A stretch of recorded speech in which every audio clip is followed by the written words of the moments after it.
ప్రభు అయిన యేసు క్రీస్తునందు మీ అందరికీ శుభములు. కీర్తనల గ్రంథం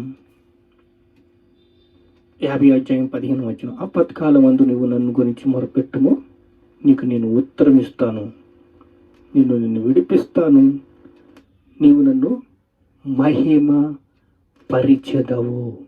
దేవుణ్ణి స్తుతించాలి, దేవుడికి ఆరాధించాలి, కృతజ్ఞతాస్తుతులు చెల్లించాలి. ఆపత్కాలంలో నువ్వు నన్ను మొరపెట్టుము, నేను నిన్ను విడిపిస్తాను, విడుదల దొరుకుతుంది. చూడండి, అపవాదికి చోటియద్దు, అగ్ని బాణాలు వేస్తాడు. మహిమ శరీరము రావాలంటే దీన మనస్సు సాత్వికమే సరిపోదు, ఒక్కొక్క మెట్టు ఆత్మీయ విషయంలో ఎక్కాలి. సోదరులను తాకినప్పుడు నిరాశ చెందొద్దు. శోధన నిన్ను పట్టి పీడిస్తున్నప్పుడు ధైర్యంగా ఉండాలి, దేవుడితో ఎక్కువ సమయం గడపాలి. ఏలియా లాంటి వాడే బిత్తరపోయాడు, నన్ను చంపేయ్యా, నేను చచ్చిపోతాను, నా పితరుల కంటే నేను పెద్ద ఎక్కువైన కాదు అంటాడు. సహాయం కొరకు తనను అడగమని దేవుడు కోరుతున్నాడు. నాకు మొరపెట్టు, నీకు ఉత్తరం ఇస్తాను. దేవుడు నీకు సహాయం ఏమైనా కావాలా? నీకు ఇస్తాను, నీకు సహాయం ఇస్తాను. కొన్ని రోజులు ఆగు. పరీక్షలో నువ్వు గెలవాలి, నువ్వు పరీక్షలు గెలవాలి, పరీక్షలు పాస్ అవ్వాలి. అప్పుడే కదండి కలెక్టర్ జాబ్ రావాలంటే, ఒక ఎంఆర్ఓ జాబ్ రావాలంటే, ఒక డాక్టర్ జాబ్ రావాలంటే పాస్ అవ్వాలి కదండి. శోధనను అధిగమించుట, శోధనలు అధిగమించాలి, జయించాలి. ఏక స్థాయిలో శోధనలు జయించాలి. నీ ఇష్టం, నీ హృదయంలో పాపము ఏ రేంజ్లో ఉందో అది నీకే తెలుసు. దేవుని వాక్యముతో నడవాలి, దేవుడితో ప్రార్థనలో గడపాలి. దేవుడితో నువ్వు ఐక్యత కలిగి ఉండాలి, దేవుడితో సిద్ధపాటు కలిగి ఉండాలి, సమాధానం కలిగి ఉండాలి, ఓర్పు కావాలి, సహనము కావాలి, దీనత్వం కావాలి. నిన్ను ఘనపరచువాని అందు నేను ఘనపరుస్తాను. దేవుని స్తుతించండి, ఆరాధించండి.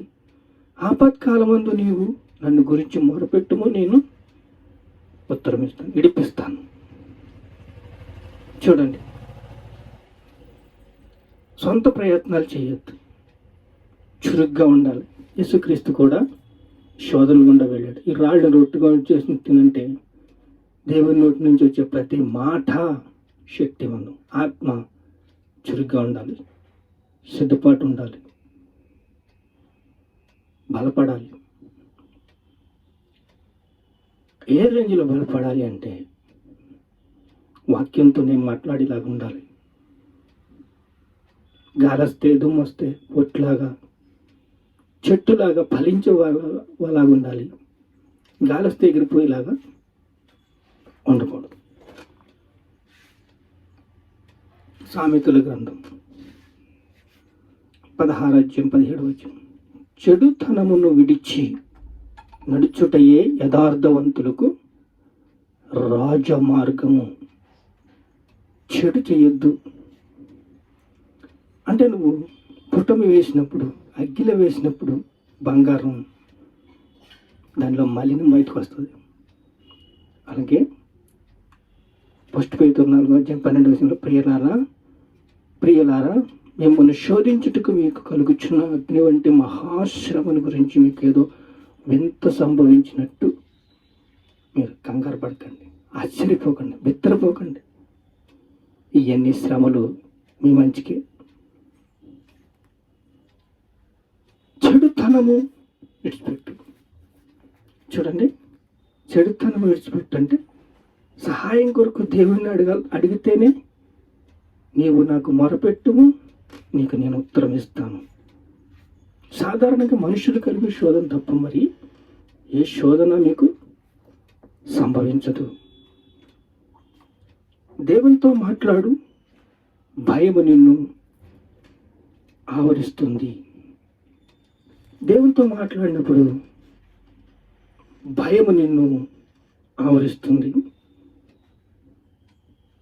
భయంకరమైన పరిస్థితులను ఎదుర్కొంటాయి. అపవాదిని ఎదిరించండి, వాడి మీ దగ్గర నుంచి పారిపోతాడు. సాధారణంగా మనుషులు కలిగే శోధన తప్ప మరి ఏ శోధన నీకు సంభవించదు. చురుగ్గా సమాధానం చెప్పాలి, ఆత్మ బలపడాలి, ఆత్మీయ విషయాల్లో చాలా షార్ప్గా ఉండాలి. పాము వలె వివేకము, పౌరం వలె నిష్కపటమైన హృదయం కావాలి. సమయము దేవునికి, దేవునితో గడుపు. నువ్వు ఒక వైరు చూడండి, సర్కస్ చేసినప్పుడు వైర్ మీద నడుపుతారా, అలా లోకంలో ఉన్నావు.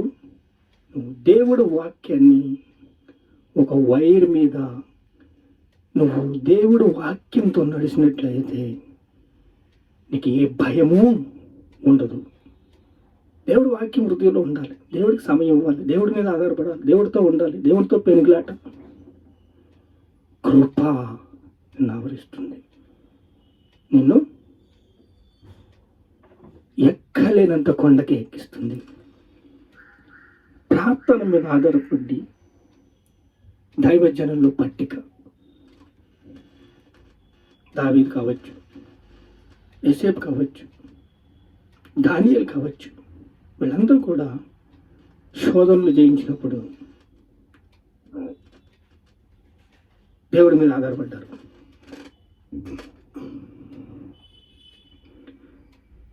సొంత ప్రయత్నాలు మానుకో, దేవుడి మీద ఆధారపడు.